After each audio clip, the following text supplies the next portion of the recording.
Bonjour à toutes et à tous. Ravie de vous retrouver pour cette deuxième édition de CTV, la télé locale des couronneries, faite par et pour ses habitants. Après avoir essayé de comprendre ce qu'est le barangay K2, nous nous sommes intéressés aujourd'hui à un autre lieu incontournable, le CAC. Notre envoyé spécial Michael est allé sur le terrain à la rencontre des passants. On le rejoint sans plus attendre. Alors, bonjour. Bonjour. La première question, est-ce que vous savez ce que c'est le CAC?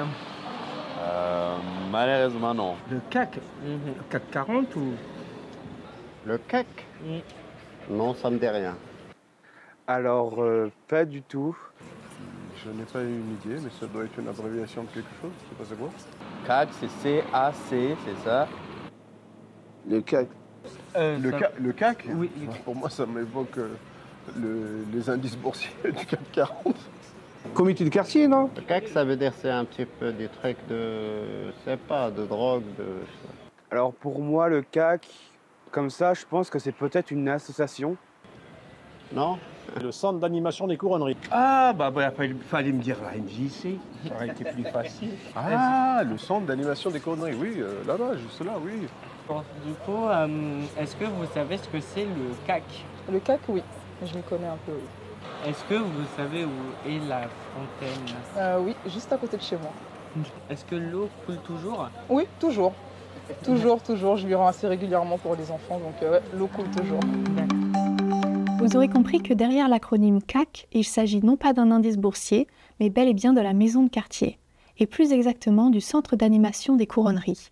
Allons donc à la rencontre de son directeur, Antoine Bonneau, afin de mieux comprendre ce qu'est le CAC.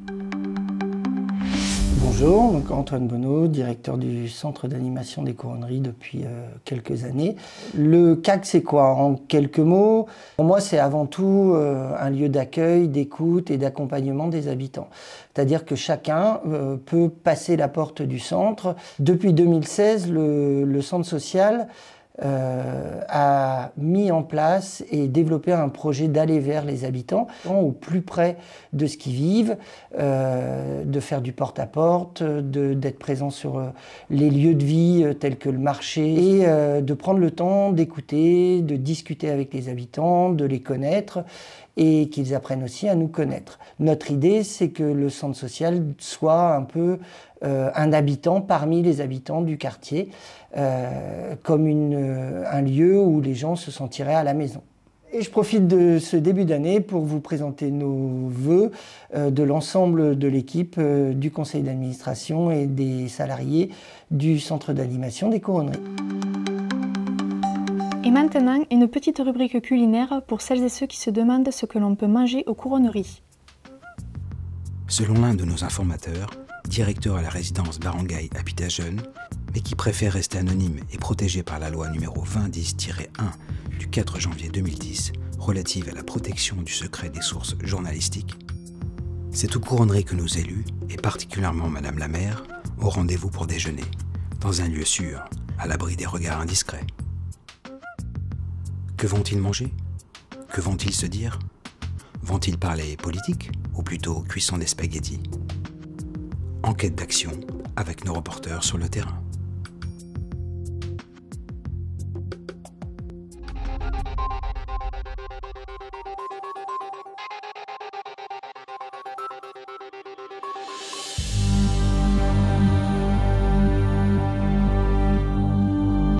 C'est en caméra cachée que nous tentons l'approche.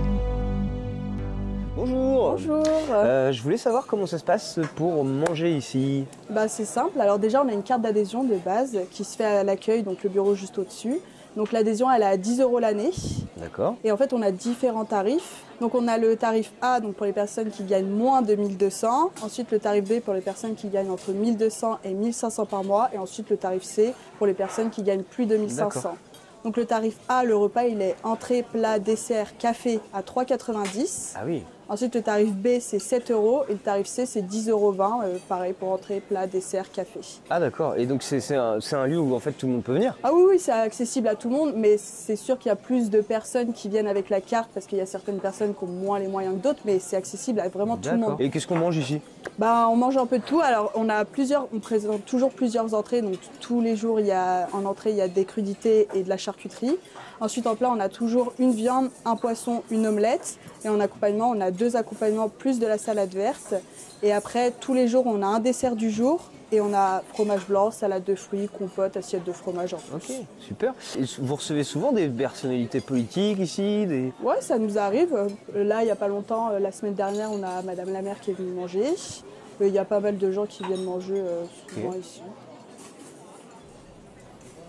Apparemment habituée des lieux, Madame la maire a bien voulu répondre à nos questions.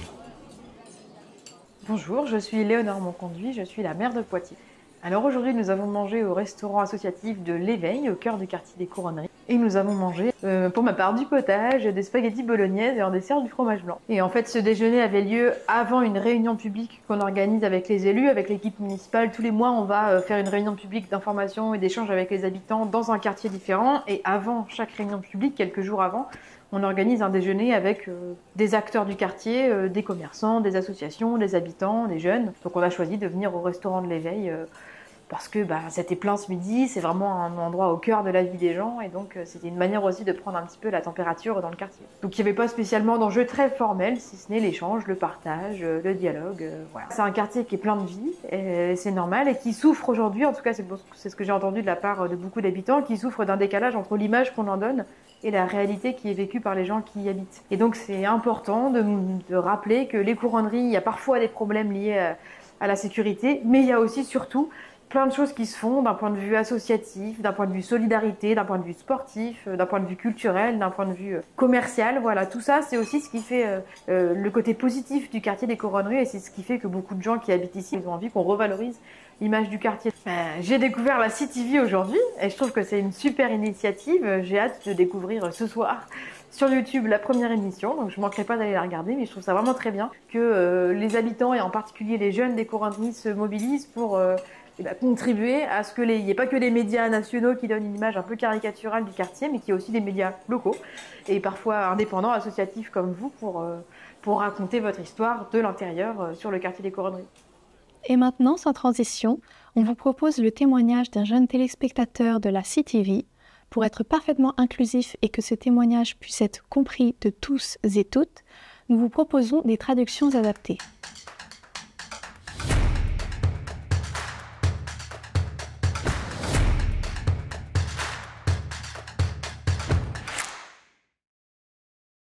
Franchement, c'est frais. Ça passe crème au KLM. Au début, je voulais pas mater, je pensais. Mais ce serait éclaté au sol. Et en vrai, c'est michto. J'ai tapé des bars quand l'autre lui a parlé du bar, voilà. J'étais en PLS. J'avoue, c'est trop. Et le mec, qui présente avec sa teuté, là. J'ai badé la vie de Wham. C'est trop de la frappe, votre truc. Non, la vérité est vraie. Je vais pas te mentir ou te mettre une disquette. C'est fort ce que vous faisiez. Sur la vie.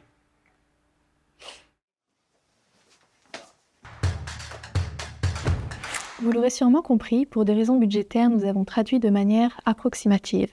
En tout cas, merci d'avoir suivi cette deuxième émission. On se retrouve tous les premiers jeudis du mois sur notre chaîne YouTube. N'hésitez pas à vous abonner et à laisser des commentaires pour proposer vos idées de rubriques. La CTV est à présent terminée et nous vous souhaitons une belle année.